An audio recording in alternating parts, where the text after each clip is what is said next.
بسم الله. halkan waxaan ka salaamay dhammaan ummadda reer Somaliland meel kasta ay joogaanba. Assalaamu calaykum waraxmatullaahi wabarakaatu. waxaan rabaa maanta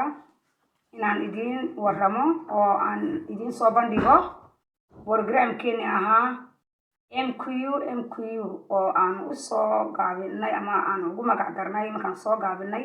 maxaynu qabsanay maxaase qabiya ah. marka programkeeni ahaa MQ ahaa maxaynu qabsanay maxaase qabiya ah ama maxaa aynu qawadaynaa ama maxaa aynaan qawadaynin ee aynu hagaajinaynaa. programkaas ayaan rabaa inaan Sheekh Mustafa ilaahay khayr ha siiyo oo inoo sheegayo hoggaanka in yar inaynu dul marno kabacdi waan yara joojinayaa marka dambana adigu wixii aragtideedan ka hadlaya.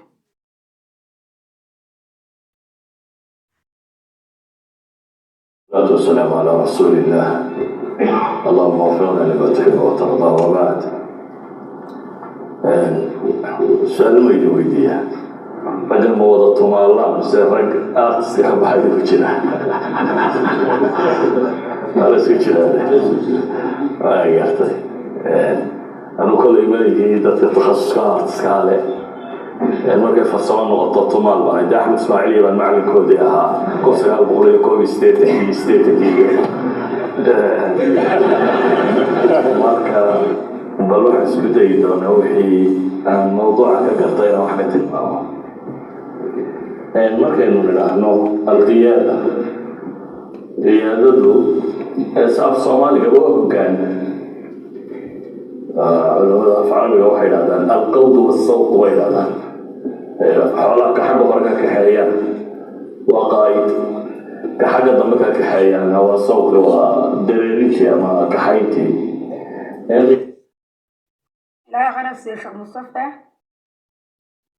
laba kalmood baan doonayaa inaan soo qaato oo ah hoggaaminka. wuxuu inoo sheegay ka hoggaanka wada ee wax hoggaaminaya iyo ka xagga dambe ka hoggaaminaya ama ka soo dareerinaya way kala duwan yihiin. marka reer Somaliland ama reer Soomaaliya ama reer Afrika dhammaan ummadaas waxa iskaga darsan kii hoggaanka qaban lahaa iyo kii maxaa la dhihi jiray dabada ka soo riixi lahaa ee soo dareerin lahaa. marka taasaan rabnaa inaynu ka hadalno oo waxyaabaha aynaan qabsanaynaga qabyada ah waxa koosgareeya arrimahaas iskaga khaldamay. marka Sheekh Mustafa inaga oo raacayna aayadihiisa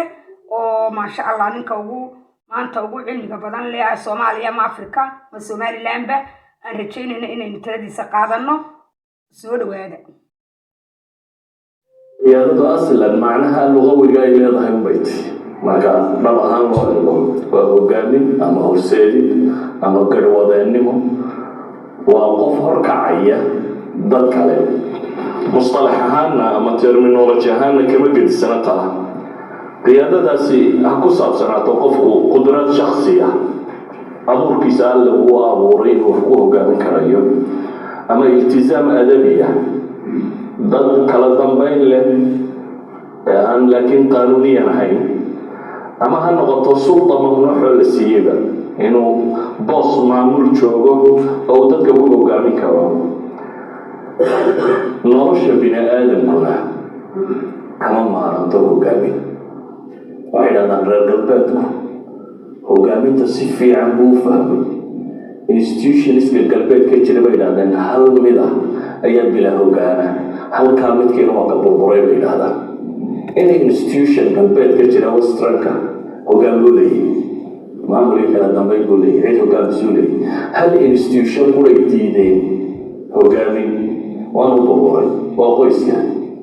galbeedka ninkiiya gabadha waa siman yihiin saa daraaddeed midna mid ma hoggaamiyo waa waxa burburay keliya. waxay dhahdaan waa meesha qura ee aanay ku adeegsanin aqoontoodii administration ama maamul ama hoggaamineed ee nolosha biniaadamku. saa daraaddeed nolosha kama maaranto. maadaama aanay nolosha ka maarmin waa sababta nebigu uu tilmaamay calayhi salaatu wasalaam 3 qof oo safar ku jira. safarku waa wax waqti yar oo gaaban la galo waa wax danta la leeyahay hadaf ay meel la gaaro kooban. 3 qof xataa haddaadiin baa la yidho safara ku jirtaan cidi haydin hoggaamiso cidi maamul حسب الشغل.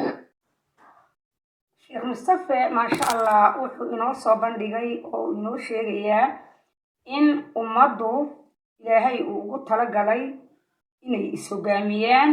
isgarwadaan ismaamulaan marka wuxuu inoo sheegay oo halkan inooga sheegay inaynu u baahanahay cid ina hogaamisa oo de inugu hogaamisa number 1 islaamku wuxuu farayo number 2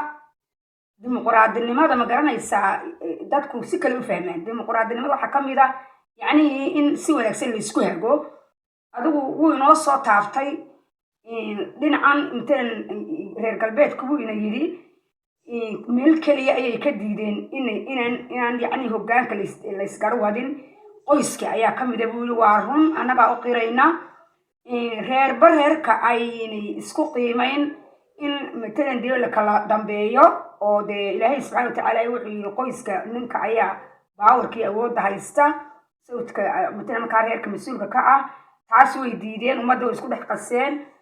تودد بدن دعت كو قاضي oo de hogaanimadii markii ay dumarkii dhinaca ka qabsadeen wallahi qeyr ayaa dadkii wada galeen oo umada gashay reer galbeedku khaasatan dadkii ku noolaayeen muslimka isku sheegayay marka taas ilaahay naga qabto diyaarnayna wuu hadii reer Soomaaliland ahnay laakiin wuxuu inoo cadeeyay 3 qof haday xitaa safrayaan qof marka mas'uulnimada laga qaato oo taladii arrinka la weydiiyo oo garwada wax inuu la yimaado oo de la samaysto taas ayaa muhiim ku yahay inaynu ogaano hogaankana ma aha qof kasta inuu hogaamin karo ilaahay subxaanahu wa ta'aala ay dadka ugu kala fadilay hogaanku laba weeye midna waa mid lagu nool yahay oo qofku ilaahay ku abuuray midna waa mid la barto oo yacni la akhristo oo la barto oo de shahaadooyin iyo iskuulada qalin jabiya jaamacado laakiin wuxuu ilaahay mar walba sheegay sida imkana maxamed alayhi salaatu wassalaam nabigeeni suubanaa de إلهي سواء قلب أقونن أو قل واحد لو صار آياتي وجوري آياتي وجوري سلك صد تسولد وجوري صحيح يقرأ آخر باسم ربك مجع إلهي آخر آيات الجسود تشي قال إن كان قاعد أو داوح آخر كبعدي وحينا عب يعني ولو وحيوني وإلهي وحيوني سبحانه وتعالى لكن هو جامية صوبان بوها أو توصل أو إلهي سبحانه وتعالى ينور دوري أو ينور دورتي oo de ku abuuray waxaan ilaahay ku abuuray hogaanimada oo adag oo qawi adag leh ilaahay baa qawiyo hogaan adag ayuu ahaa hogaamiye adag reer galbeedkuna waxay cadeeyeen hogaanka ugu activesan ee ugu magaranaysa quwadda weyn ee yacni caalamku wada ka wada qaateen kitaabkiisa ama qoraaladiisii ilaahay noo soo dejiyay ama qoraaladeenii ama sunnihiiba ay ka burteen reer galbeedku ay ku adeegtaan oo ay markaa ku nool yihiin ku isku maamulaan waxa kamida nabi maxamed alayhi salaam iyo kitaabkeeni suubanaa iyo nabiga sunnihiisa alayhi salaatu wassalaam marka wuxuu inoo cadeeyay sheekh Mustafa hogaanka in ma garanaysaa ay umadu kala lahayn hogaanka ilaahay subhanahu wa ta'ala haduu qofku u dhashay uu hogaamin karo marka Soomaaliland waxa iskaga khaldan iyo wuxuu hogaamin karayaa si uu hogaamin karin marka aynu kala garano sheekh Mustafa taasi waxay tilmaamaysaa in walbadu yidhaahdaan sida bini'aadamku marnaba uga maarmin hogaamintu way yidhaahdaan marka waa awoodda uu qof ku dhaqaajin karo dad hadafkooda ku gaarsiin karo waa awoodda qof bini'aadami القدرة على تحريك الناس أو الاتباع نحو الهدف وقفه إنه ضدك حيو وقولك يا متارجت يا هدف إلا لها قاسين كرام تاسي ما وحل الله بشابه سوى وحل برطه سيدة بقى behavioral بلدة كورلانتا psychology وقضية مرة بدن لبا اسكتشرتو school of thoughts ku kala gedisayeen oo ah binaadamku waxa uu u dhashaa oo inuu yaro qorqoraawo soo inuu ku samayn karna oo wax la kasban karo la baran karo intaan marka waxay ka mid tahay waxyaabaha isweydiiyaan qiyadada miyaa loo dhashaa iyo hoggaanimada oo marka inaga waajibkeenu wuxuu noqonayaa hoggaanka inaynu baadi doono mise waa la dhisaa oo waajibaadkeenu wuxuu noqonayaa dadka qaadaynu ka dhigi karnaa haddii aynu farsamadeeda iyo tababarkeeda u maro waynu tababari karnaa qaada dad wax hogaamiyaynu ka dhigi karnaa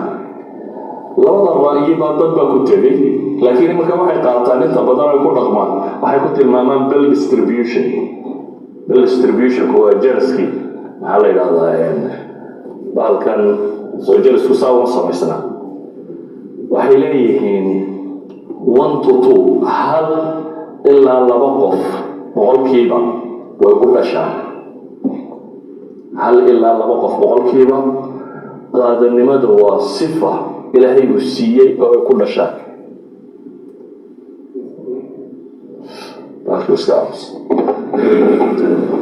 waa sifa alla siiyey bay leeyihiin oo ku dhasho marka waa by nature tusaalayaashay bixiyaan waxaa ka mid a matalan cumar oo kale bay yidhaahdaan waa dadka ilaahay u siiyey maxay by nature inuu qaa'id noqdo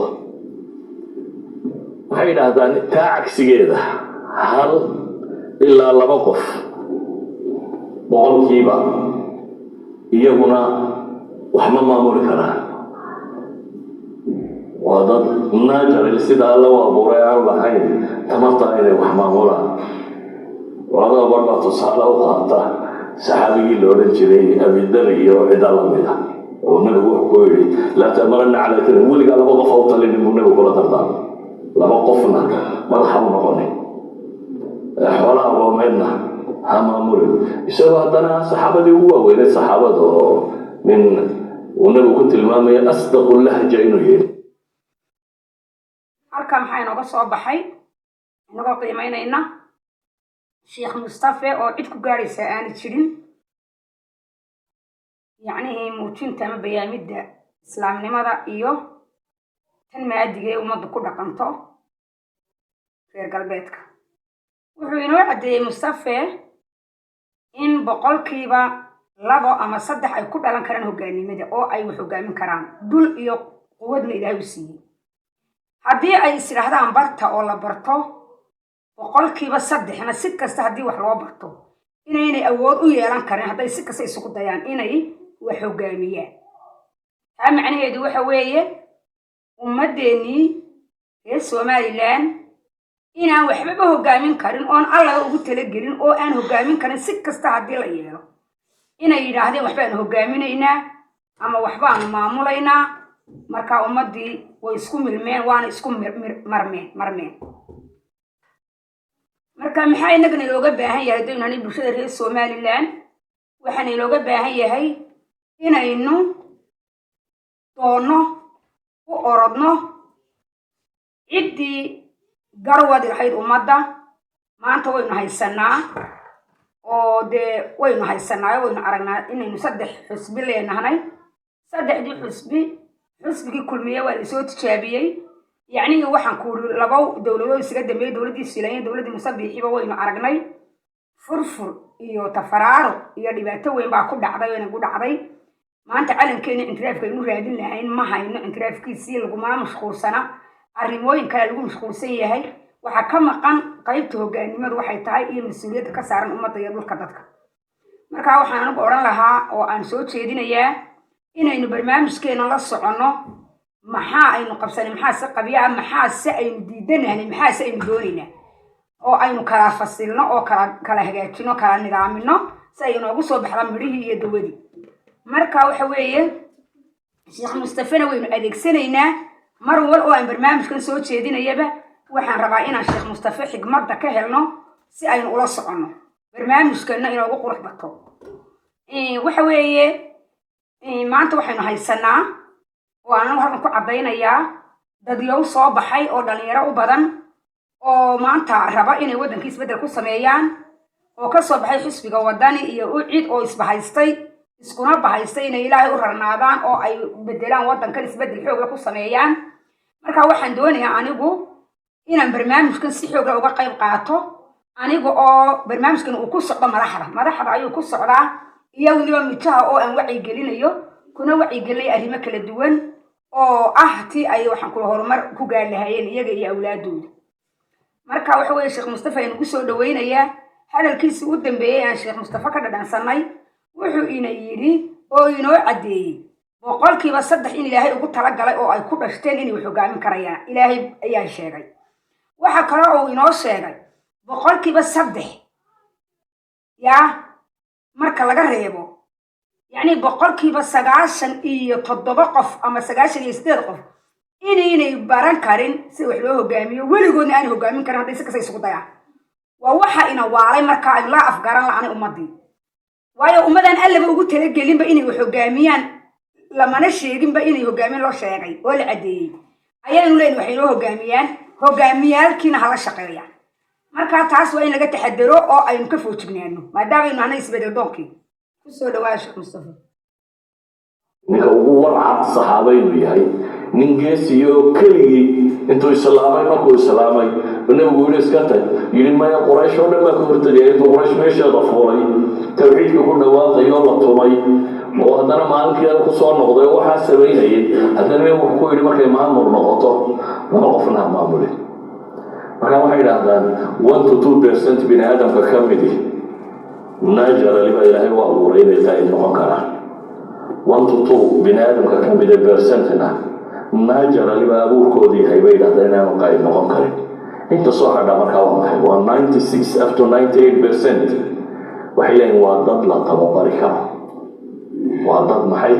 وتبارك هدي أي تبارك الصحة هلا ما هدي لا تبارك وين نقرأ القادة أما ضد وحمام ولا وين نقرأ قائدكو أما عدة وحوقامسة halkaa waan ka yara degdegay wuxuu inoo sheegay boqolkiiba buu yiri 98 qof ama boqolkiiba buu yiri 96 ama 97 inta u dhow waxa hadii la tababaro buu yiri oo tababar wacan la siiyo in ay noqon karaan qaadi wax hogaamin kara okay yaa wax tababari kara ayaa dabay waa inuu tababari karna laakiin yaa wax tababari kara waxa tababari kara wax qof isagu markii hore wax hogaamiyay oo hogaankii sax ahaa haysta ama u dhashay ama ba ilaahay subxaanahu wa ta'aala ida u dhaliyay marka kiina hadaynu iska dhex baadhno waxa weeye ummadiiba waxa ka batay wixii kale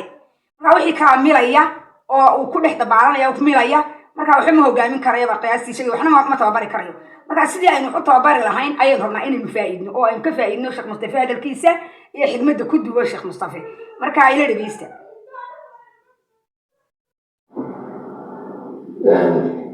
guri ha noqdo oo qof walba laga muuqdo inta badan guri waa hogaamiya salaadiga dhowr caruura ama ha noqoto madaxweyne ummad hogaamiya iyo inta ka dhaxlay u dhaxaysa bini aadamka intaasiba maamul cid hayso tiro badan baa jirta qaaliku markaa waxay dhahdaan waa qof waxyaabo badan looga baahan yahay haddaan marka soo koobo odaygii Maxwell la oran jiray waa oday wadaad Kristana weyn markii dambana qolada leadership ka dhigtaa ayaa wuxuu yidhaahdaa leader is one who knows the way goes the way and shows the way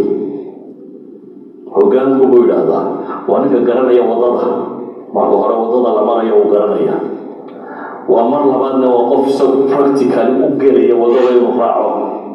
waa mar saddexaadna waa qof dadka hagi karo sida wadada tusi kara Sheekh Mustafa wuxuu inoo sheegay oo inoo cadeeyay oo aynu halka ka arkaynaa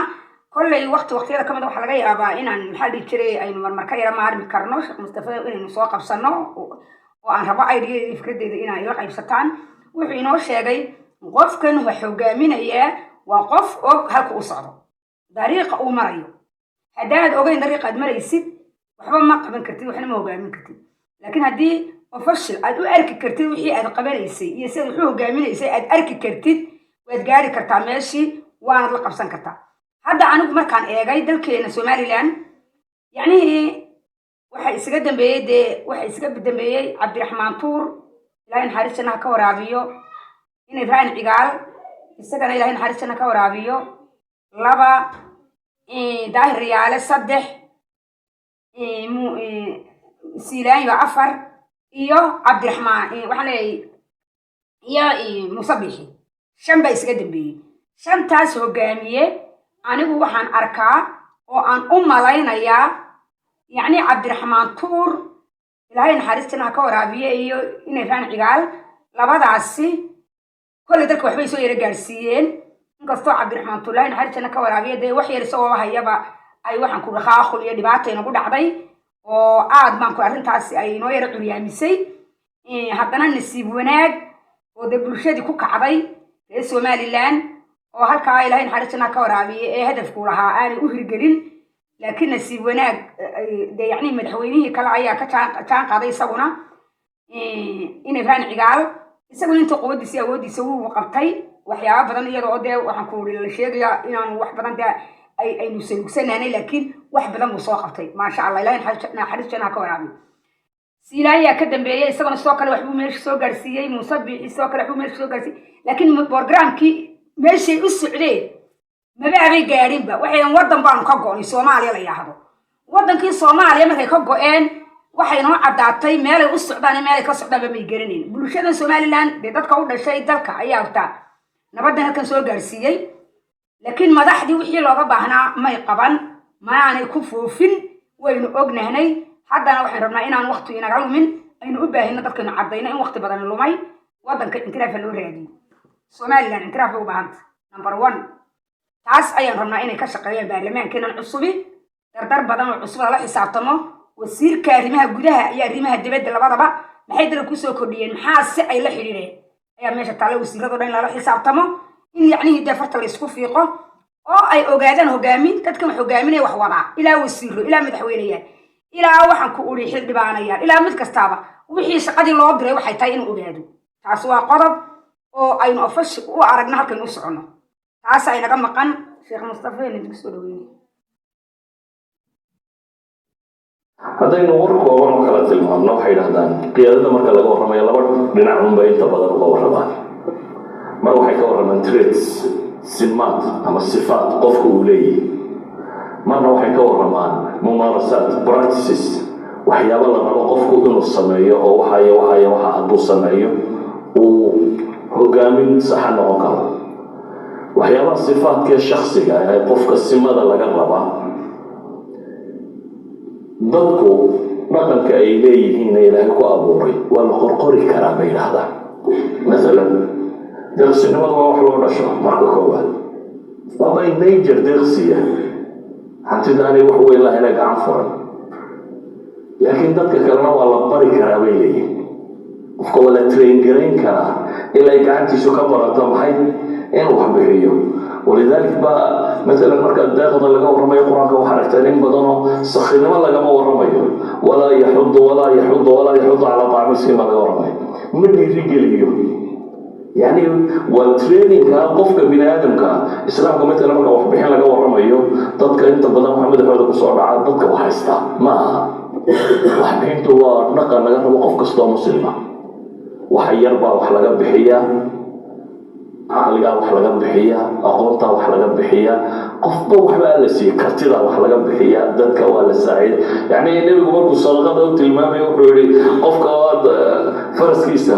la saarto ama sabab u sheegto ama dacinka u sheegto waxa soo dhaw sadaqa markuu tilmaamay it means wax bixintu maada qura maaha wax weyn maaha inaad wax weyn bixiso waxa laga yaabaa jeebkaaga ba laba shilin inuu ku jirto laba koob shaah gooya وأنا أتكوب شرطة الله وحبهن وأتقف كالكوب سيسا إذا وحبهن تبين وواحد قفك بني آدم كالله بركة نقمد قفك بني آدم كالله إلهي الله برمك قارنا قفك الناجر اللي مركو 60% سيدا وفعنا وحكا لي من يوفق إما كو في نوع شيخ مصطفى إلهي خير السيئة إن دادك براكتك لسينكو يعني وحلا بركة تاسوا حقيقة والأبنحني ووحن كل مكدل كان دي أن توبنو وكالي waxaa jira waxay kooranayaan qofku internet haduu leeyahay uma baahnaba in uu isku soo galo internet yani wax aqoona haduu dukaan oo kale hanjiyo kale de uma baahna inuu shaqo soo qaato dukaankii uu afgaranaya yani qofka in wax la bari karo waa muhiim waa in wax la baro halka waxa iga soo baxay un programkan kaga qaadan karaya waqtiga waan sii deynayaa waxaan rabaa inaan dhammaan waxaan la hadlayaa maayarada cusub ayaan la hadlayaa maayar kulligiin aan kala qaadaynin dhammaan Somaliland maayarada u soo baxay please arrintan waa inaad qaadataan waa in aad tababar siisaan aragti foga oo fashila yacni mooshin wax la yiraahdo jira oo qofku uu arkoonayo oo uu ku samaynayo bulshada markaa la shaqaynaysa ama bulshunaalka la shaqaynaya please waxaan idinka codsanayaa inaad tababartaan dadka kolley marka haddaan soo qaato oo kale gobolka Maroodijeex iyo gobolka Togdheerba labadaas inaan iyo aleelay gobolka wax la berbera oo kale rag actifiina ayaa jooga oo aad moodid inay u sameysayeen waxaan yacni hogaaminta iyo maamulka ay u sameysayeen marka inta ku xeeran waa kaliya waa shakhsiyaad laakiin intaas oo waxa laga 300 oo qof inay shaqaale yihiin 300 oo qof waa ina wax bartaan practical wax la yiraahdo oo siisaan oo ay de wixii dhab u qabanayaan si ay wixii xalaal u noqoto wixii de si wacan shaqada u qabsoonto oo ay naga hadho waxyaabaha aynu leenahay maxaa qabiya ah oo wax badan aynu qabano ayaa muhiim ku yahay marka please maayaradu يعني ما يرد وحوي ودولتي هوسة إدلك الصوماليلان لما أنت حلوين بقى إنسارن ذلك لما مسؤولية ده إنسارن إن شاء الله وقت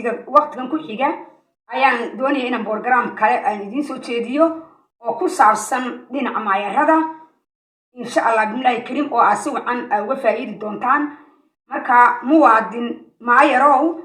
صدق هذا بقولة شقالة بسنا فكوا يكون شقية tababar waxaan ku uri tus situationka ay shaqadu tahay kii wax qaban waayay asil kii wax qabtay ka wax qaban waayay 2 jeer 3 jeer waad siin kartaa notice aad leedahay shaqadaadii maad qaban ee si wacan ka soo bax mar saddexaad kan xaq baad u leedahay laakiin muwaadinka daacadda ah ee jaahilnimadu hayso ama intaan wax badan aanay u furnayn waa inay wax bartaan seminaar badan siisaan oo kala duwan si wacan loo shaqeeyo marka caawinta san ku soo gabagabeynaya الشيخ مصطفى إلهي خير السيو عاد باندين سلامية